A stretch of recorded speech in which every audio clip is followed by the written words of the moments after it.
উপরের লেয়ারটা একদম মুচমুচে আর ভিতরে একটা জুসি ভাব। এটাই হলো কাবাব। কাবাব খেতে ছোট বড় সবাই পছন্দ করে, যেটা আমি মনে করি। আসসালামু আলাইকুম, সবাই কেমন আছেন? এখানে নিয়ে আসলাম চিকেন কাবাব বানাবো, সেই রেসিপিটা। আশা করি সবাই আমার ফুল ভিডিওটার সাথেই থাকবেন। আর এখানে কাবাব বানানোর জন্য আমি মুরগির বুকের মাংস নিয়েছিলাম কিছু, সেটাই দেখাচ্ছিলাম যে কতটুকু মাংস নিয়েছিলাম। আর আমি প্রথমে অল্প পরিমাণে বানাবো, সাথে আমি ছোলার ডাল দিয়েছিলাম। এই ডালটা একদম ফ্রেশ। আমি ছোলার ডালটা ভিজিয়ে তারপর নিয়েছি, ভালোভাবে ধুয়ে নিয়েছিলাম। আর এখানে আমি পেঁয়াজ রসুন আদা দিয়েছিলাম। আদা রসুন পেঁয়াজ দেওয়ার পরে আমি একটু লবণ আর কিছুটা ঝালের গুঁড়ো দিয়েছিলাম। এরপর একটু হলুদের গুঁড়ো দিয়ে দেবো। এরপর সব ভালোভাবে মাখিয়ে নিয়ে দুটো এলাচ এবং একটু দারুচিনি দিয়েছিলাম, একটা শুকনো জাল দিয়েছিলাম।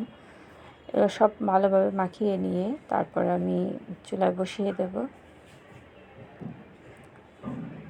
কিছুটা পানি দেবো, বেশি পরিমাণে পানি দেবে না, একদম অল্প আছে আমি চুলায় বসিয়ে দেব। দেখতে বেশ কালারফুল মনে হচ্ছে। আর এভাবে বানিয়ে রাখলে, ফ্রোজেন করে রাখলে সুবিধা হয়। যখন বাচ্চারা খেতে চায় তখনই ওদের দেওয়া যায়, বিকেলের নাস্তা হিসাবে দেওয়া যায়। এই যে আমার এটা একদম শুকানো ঝরঝরে হয়ে গেছে।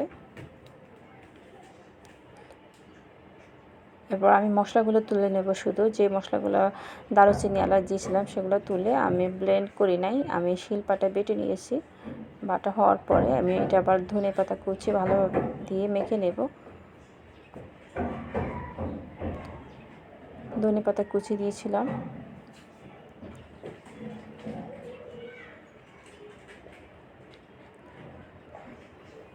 কিছুটা লেবুর রস দিয়েছিলাম, যাতে চিকেনের যেটা ফ্লেভার বা একটা চিকেনের লেবুর রসটা দিলে কী হয়, চিকেনের যে একটা থাকে সেটা আর আসে না। এরপর ভালোভাবে আমি যখন মাখতে গিয়েছিলাম দেখলাম যে ভালোভাবে এটা অ্যাডজাস্ট হচ্ছে না, তাই আমি এবার একটা ডিম অ্যাড করেছিলাম।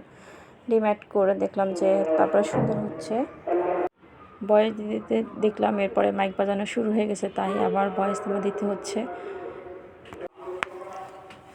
এরপর আমি শেপ দিয়ে নিচ্ছিলাম, শেপ দিয়ে নেওয়ার চেষ্টা করছিলাম। ভয়েস দিতে গিয়ে মিলাদুন্নবীর সে মাইকিং হচ্ছে, তাই মসজিদে এই সম্পর্কে কিছু বলাবলি হচ্ছিল, তাই ভয়েস দিতে একটু সমস্যা হচ্ছে।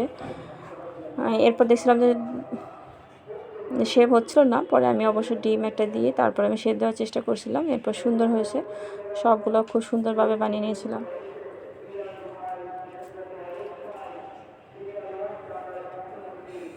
বয়স দিতে গিয়ে যখন দেখি যে একটু এদিক সেদিক হয়, তখন আর বয়সে সেই মুডটা থাকে না।